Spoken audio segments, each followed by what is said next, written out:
Plus j'échange avec des personnes de la communauté, plus je me rends compte que nous ne sommes pas prédisposés à la réussite. Nous sommes programmés pour échouer. Pourquoi cela, me direz-vous? Simplement par rapport à nos mentalités limitantes, par rapport à notre état d'esprit.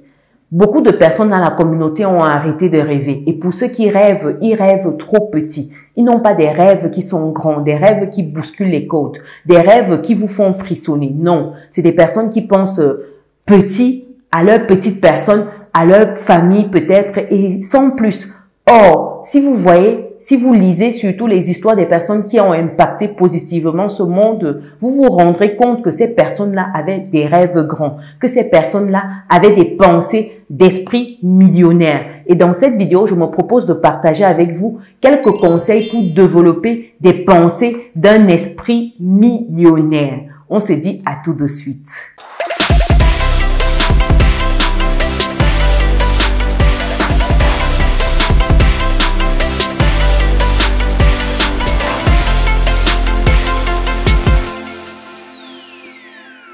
Premier conseil ici, fixez-vous des objectifs financiers. Ici, ces objectifs financiers doivent être établis sur le court, le moyen et le long terme, afin que vous puissiez travailler progressivement à les atteindre. Vous ne pouvez pas atteindre un objectif que vous ne visualisez pas dans votre esprit. C'est la loi de la visualisation. Pour vous rendre quelque part, vous devez avoir une idée de cet endroit-là. Sinon, vous n'allez jamais arriver à votre destination. Vous aurez beau avoir tous les outils, les moyens à votre disposition. Mais si vous n'avez pas une idée claire de là où vous souhaitez vous rendre, j'ai envie de vous dire, chers résilients, que vous allez passer votre vie entière à tourner en rond sans atteindre vos objectifs.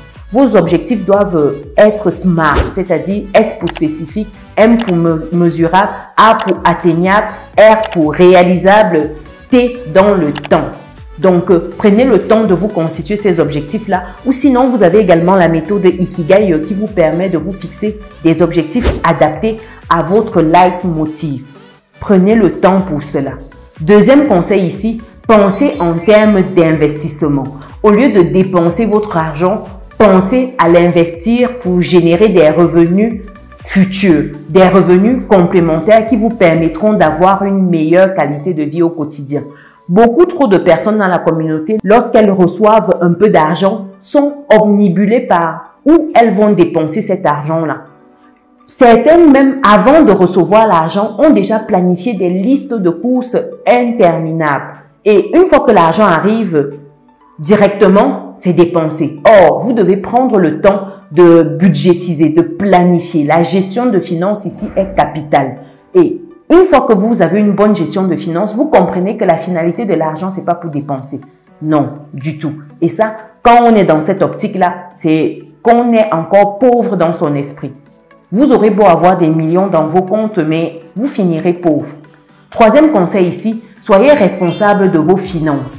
Pensez au contrôle de vos finances en établissant, comme je disais tantôt, des budgets, en épargnant de l'argent et en soldant vos mauvaises dettes, en remboursant vos mauvaises dettes ou en évitant les mauvaises dettes. Parce que beaucoup de personnes, comme je disais précédemment, vivent au jour le jour, ne prennent pas la peine de planifier, de budgétiser. Or, c'est un gros danger. Il y a des personnes qui sont surendettées dans la communauté. Lorsque vous êtes dans des sociétés occidentales comme la France par exemple, vous vivez souvent au-dessus de vos moyens. Pourquoi? Parce que la banque vous met à disposition des découverts autorisés. Vous avez des cartes qui vous permettent de payer ce que vous n'avez pas dans vos comptes, ainsi de suite. Et c'est comme cela que des gens se retrouvent avec plusieurs prêts conso, plusieurs cartes qui sont déjà bien entamées. Vous voyez, d'autres sont à découvert tout le temps. C'est parce que vous n'avez pas une gestion saine de vos finances. Prenez le temps de vous poser pour bien gérer vos finances. Ce sera salvateur pour vous. Quatrième conseil ici, il faut cultiver une mentalité de croissance. Il faut être toujours, j'ai envie de dire, à la recherche de nouvelles opportunités pour développer vos compétences et améliorer votre situation financière. Beaucoup trop de personnes dans la communauté sont bloquées dans des boulots parce qu'ils ne veulent pas le changement, parce qu'ils ne veulent pas essayer autre chose. Et pourtant, ce sont des personnes frustrées.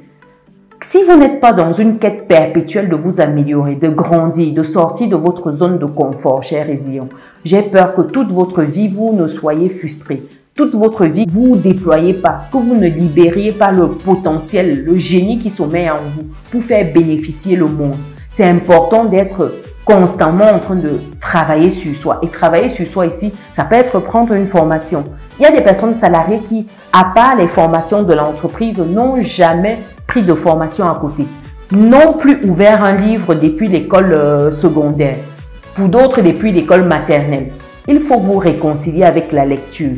Réconciliez-vous avec des formations. Prenez des formations, explorez de nouveaux horizons et vous allez voir comme votre esprit va s'ouvrir. Ça va vous donner des idées, des opportunités. Vous allez lire, vous dire, ah tiens, je peux faire tel business et ça peut me rapporter ça. Combiné avec cette compétence que j'ai actuellement, je peux changer les choses. Je peux me créer d'autres sources de revenus et c'est ainsi que votre esprit sera en mode création de valeur autour de vous.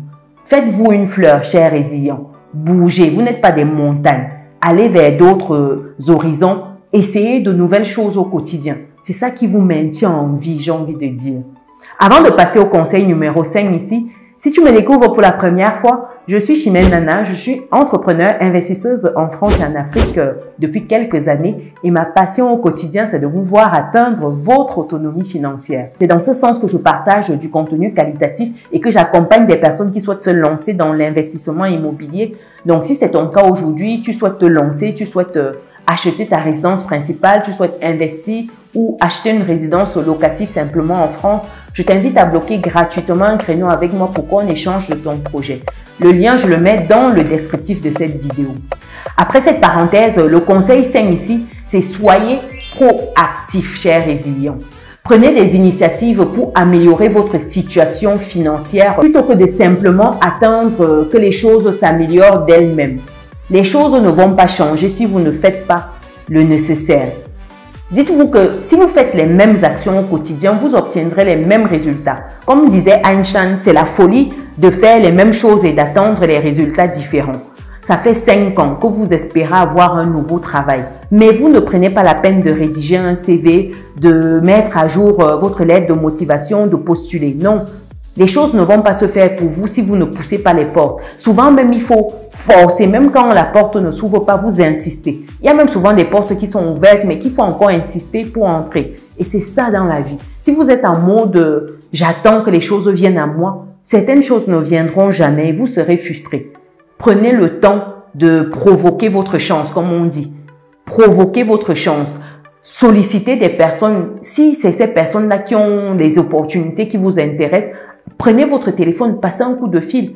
Ne soyez pas orgueilleux ici. Le succès, ce n'est pas pour les personnes orgueilleuses. Vous allez mourir avec vos objectifs, avec vos ambitions dans votre tête. Et c'est pour cela que les cimetières sont les endroits où on retrouve plein de génies. Parce que ces personnes-là n'ont jamais pris le temps de se déployer, jamais pris le temps d'explorer ce qui était en elles et faire bénéficier le monde. Ne soyez pas de ces personnes-là. Allez bousculer, allez provoquer votre chance. Conseil numéro 6 ici, entourez-vous des personnes riches. Oui, je vais le redire. Entourez-vous des personnes riches. Fréquentez des personnes qui ont réussi financièrement et qui peuvent vous inspirer et vous motiver à atteindre vos objectifs financiers. Comme on dit souvent, on est la moyenne des personnes qu'on côtoie et on est la moyenne des 5 personnes qu'on côtoie régulièrement. Donc, si vous souhaitez avoir un certain style de vie, vous souhaitez atteindre certains objectifs, il faut fréquenter les personnes qui ont atteint ces objectifs-là. Vous ne pouvez pas être là, vous voulez être médecin, vous côtoyez au quotidien un mécanicien. Vous passez 90% de votre temps avec un mécanicien qui vous montre comment réparer une voiture, au lieu de passer 90% de votre temps avec un médecin qui va vous montrer comment apprendre une technique, comment opérer, ainsi de suite. Non. Il y a de fortes chances qu'au bout de 5 ans à marcher avec ce mécanicien-là, vous maîtrisiez mieux les voitures que le corps humain et vice-versa. Donc, prenez le temps d'aller vers les personnes en fait qui vous inspirent, les personnes qui peuvent vous montrer la voie, des personnes qui sont déjà passées où vous souhaitez. C'est une clé incontournable. Nous sommes la moyenne de notre entourage. Donc, si vous souhaitez avoir un certain style de vie, entourez-vous des personnes qui ont ce style de vie-là. Ça va vous stimuler. C'est très important, ce conseil numéro 6. En conseil numéro 7 ici, développez une attitude de gagnant. Croyez en vous-même et en vos capacités et croyez en vos rêves. Soyez confiant sur vos capacités de réussir financièrement. Vous ne pouvez pas être là, vous avez un objectif, mais vous doutez de vous. Vous n'avez pas foi en vous. Si vous ne croyez pas déjà en vous, vous pensez que votre entourage va vous accorder plus de crédit? Non, c'est pas comme ça. Si vous n'avez pas déjà foi en vous-même, les autres ne sauront pas vous suivre. C'est en vous que la vision a été donnée. C'est en vous que l'ambition, l'objectif a été déposé. C'est votre semence à vous. C'est à vous de prendre cette semence-là et de mettre les autres d'accord, de faire que les autres adhèrent à votre projet. C'est à vous déjà de croire en vous-même avant d'attendre que les autres fassent ce travail-là. Donc ici, prenez le temps de travailler sur votre confiance en vous parce que oui, c'est un élément très impactant dans l'atteinte de vos objectifs. Lâchez rien. Poursuivez. Soyez consistant au quotidien. Et c'est ça qui va faire la différence. Ça s'appelle la discipline. Soyez discipliné. Faites les choses qui doivent être faites. Qu'il pleuve ou qu'il neige, si vous avez prévu de passer 2 coups de fil, passez ces 2 coups de fil là. Si vous avez prévu d'aller prospecter, allez prospecter. Ne restez pas là à attendre que les choses viennent à vous. Soyez dans une démarche proactive. Ne lâchez rien. Soyez consistant. Ne commencez pas et au bout d'un mois, 6 mois, vous ne voyez pas les résultats et vous lâchez. Non. Ici, peut-être qu'il faut changer de stratégie, d'approche, mais pas lâcher son rêve. Si ça vaut la peine, vous devez vous accrocher à votre rêve et faire tout pour que ça devienne réalité. En adoptant des attitudes gagnantes et en les intégrant dans votre vie quotidienne, vous pourrez développer des pensées d'un esprit millionnaire et augmenter ainsi vos chances de réussir financièrement. Cependant, c'est important ici de se rappeler que la richesse ne se mesure pas seulement en termes d'argent, mais peut également se mesurer, j'ai envie de dire, en termes de santé, en termes de relations, en termes de bonheur, en termes de réalisation personnelle. Donc, c'est important ici de trouver sa définition de la réussite, ses définitions de la richesse. Et une fois que vous avez trouvé vos définitions, il faut vous accrocher. Dites-moi dans les commentaires, quelle est votre définition de la réussite? Quelles sont vos définitions de la richesse? Est-ce que vous avez déjà atteint l'une de ces définitions-là? Partagez dans les commentaires. Pour les personnes qui ne sont pas encore dans notre belle communauté, mais qu'est-ce que vous attendez? Cliquez sur le bouton qui s'affiche, activez la cloche de notification et partagez massivement autour de vous pour éveiller les uns et les autres parce que nous sommes nombreux à être endormis. Nous voulons des choses, mais nous ne savons pas comment les atteindre, comment les attirer à nous. Donc, partagez massivement. On se donne rendez-vous dans une prochaine vidéo. Ciao!